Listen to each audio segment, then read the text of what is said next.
हू चवनई तू मच वातां वराए, अॻु अॻराई जो करे खता सो खाए, पांद में पाए वियो कीने वारो कीन थी। किनी कीन पिरायो कीने मझां कीन, जे हूए सिटाणे सेंग त ज़ छिने जोखो थे। अण चवंदन मचो चवंदन चयो विसार, अण चवंदन मचो चवंदन चयो विसार, अठई पर अदबसी पर इहाई पार, पायो मुंहुं मुननि में गुरबत साण गुज़ार, मुफ्ती मंझि विहार त काज़ीअ काणियारो न थिए। हाणे असां सिंधी अदबी संगत टंडो मोहन खान शाख जे मरकज़ी ख़ज़ानची मोहतरम साईं आज़म भट्टी साहब खे गुज़ारिश कंदासीं त साईं जन जी पंहिंजा वीचार वंडनि ऐं फ़िक्रे लतीफ़ मां कुझु वंडनि। साईं आज़म भट्टी साहब। अलफ़्त बिरब्बिकुम जॾहिं कन पियो कालो भला कलम थी तॾहिं तित चयो तीर कयो वचन ॿेड़ी स्टेज ते वेठल ऐं पिंडाल में मौजूद सिंध सचे लतीफ़ जा आशिक़ को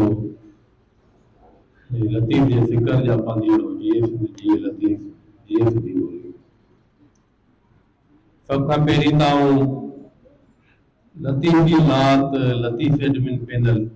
जे समूरनि दोस्तनि खे दिल जे गहराई सां मुबारकबाद पेश करियां थो, जिन लतीफ़ी फ़िक्र जे हवाले सां, लतीफ़ जे पैगाम जे फैलाव जे हवाले सां ऐं लतीफ़ शनासाई जे हवाले सां नलवान जमीन टेक्नोलॉजी जे सोशल मीडिया जी ज़रिए वसीले पर अमली तौर ते सिंध जी गुड़ गुड़च में सिंध जी बहान वक्ती में लतीफ़ जे पैगाम के पहुंचाइण जी भरपूर नमूने सां जुस्तजू बि कई आहे। शाह लतीफ़ भिटाई सम्झां थो त अलामा आया कादी जॾहिं दुनिया जे अज़ीम शाइरनि जो तक़ाबुली जाइज़ो कयो त उहे जेके नतीजा कढिया ऐं दलीलनि सां हवालनि सां काज़ी साहब इहो साबित कयो त लतीफ़ दुनिया जे शाइरनि जो रहबर आहे। ऐं आउं सम्झां थो लतीफ़ी फ़िक्र जे हवाले सां, शाह लतीफ़ जे कलाम ऐं पैगाम जे हवाले सां, शाह लतीफ़ जी जुस्तजू जे हवाले सां, शाह लतीफ़ जी जदोजहद जे हवाले सां, शाह लतीफ़ ते शाह लतीफ़ जे कलाम ते जेको कमु अॼु ॾींहं ताईं थियो आहे, आउं सम्झां थो असांजा खोड़सारा मौक़िफ़ लतीफ़ जा खोड़सारा आशिक़ अञा बि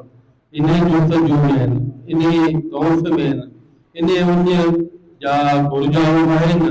ऐं उहा तलब रखंदा त लतीफ़ ते अञा बि तमामु घणे कमु करण जी ज़रूरत मौजूदु आहे। तोड़े जो आउं सम्झां थो शाह लतीफ़ भिटाई दुनिया जो उहो शाइर आहे जंहिंखे हर मकतब ऐं फ़िक्र जो फ़र्द, हर मकतब ऐं फ़िक्र मां फलाहियल माण्हू सम्झे थो त लतीफ़ असांजो आहे। जी खोड़ सारा दोस्त ॿुधाया अॼोकी हिन पिंडाल में जिते अदी सुगंध संदसि नंढड़ी भेण नूर फातिमा असांजे प्यारे दोस्त अवीब जूं न्याणियूं आहिनि,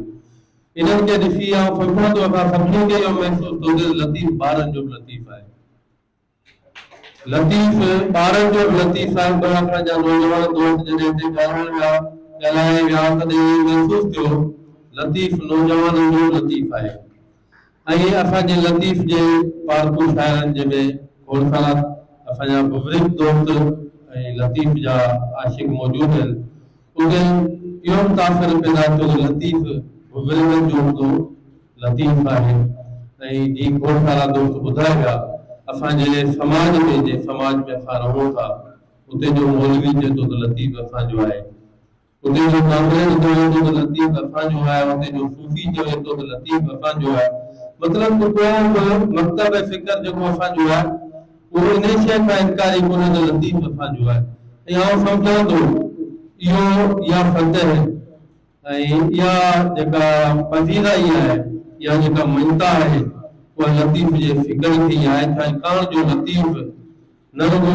हर दौर जो ख़्याल रहियो पर लतीफ़ हर मकतब ऐं फ़िक्र जो हर फ़र्द जो शाइर आहे। साईं रफ़ीक आसलिगारी ॾाढी भली ॻाल्हि कई। ताबड़ी मूं किताब पढ़ियो थे सजाद सुमरो साहब असांजो प्रोफेसर आहे, छा लतीफ़ ते सोशल साइंस जे समाज में तारा हूंदा उते लतीफ़ जे हवाले सां अहिड़ियूं खोड़ शयूं अहिड़ा खोड़ पासा अञा ताईं बि रहियल आहिनि जिन ते कमु न थी सघियो आहे। जीअं साईं हींअर हिकिड़ो मां भेद ॿुधायो त लतीफ़ साइंसी अंदाज़ में जेको पंहिंजो मुशाहिदो कयो आहे, जेको पंहिंजो फिक्र पेश कयो आहे, साढा 300 साल पहिरीं मोदी जे दोस्त दंदे आङुरियूं अची थियूं वञनि त साढा 300 साल पहिरीं लतीफ़ खे इन शइ जी परवाह हुई। ऐं आउं पुछां थो शायर जेके आहिनि उन्हनि जी जेका मुस्तक़बिल जी अख आहे उहा तमामु घणी वसी हूंदी आहे। तो असांजे समाज में रहंदा हुते समाजी साइंस सां सलाहियल खोड़ सारा मसइला आहिनि जंहिंसां असांजे अॼु जो नौजवान न रुगो गाफ़िल आहे पर ला तइल्लुक़ पिणु आहे। मज़े जी ॻाल्हि इहा आहे त हिते जेकॾहिं शमन अली मीराली जो को प्रोग्राम हुजे हा सॼो हस्पताल भरियल हुजे हा, पर छा लतीफ़ जे फन फिक्र जे हवाले सां असां जेके दोस्त गॾु थिया आहियूं, जेके मौजूदु आहियूं, त समाज जी अक्कासी या समाज जी जेका परख आहे उहा हिन क़िस्म जे सरगर्मियुनि मां हिन क़िस्म जे प्रोग्रामनि में ई थींदी आहे। उनजे बावजूद बि असीं मायूस कतई बि कोन आहियूं त अॼोकी यूनिवर्सिटी में जेकॾहिं 50-60 माण्हुनि मां चंद 5-7 10 माण्हुनि जेकॾहिं हिन प्रोग्राम जे मक़सद खे हिन प्रोग्राम जे मुस्तक़बिल जी जेका प्लानिंग आहे उनजे हवाले सां फ़हमी फिक्र खे उन इदराक खे सम्झण जी कोशिशि कई त आउं सम्झां थो त हिन प्रोग्राम जो जेको मक़सदु आहे उहो हिकिड़ो फलदायक ऐं लाभाइतो ज़रूरु साबित थींदो जेकॾहिं असां पंहिंजे दोस्त लतीफ़ जे फिक्र तरफ़ राग़िब थियनि था, लतीफ़ जे फिक्र तरफ़ माइल थियनि था। तो मौजूदा समाज में आउं सम्झां थो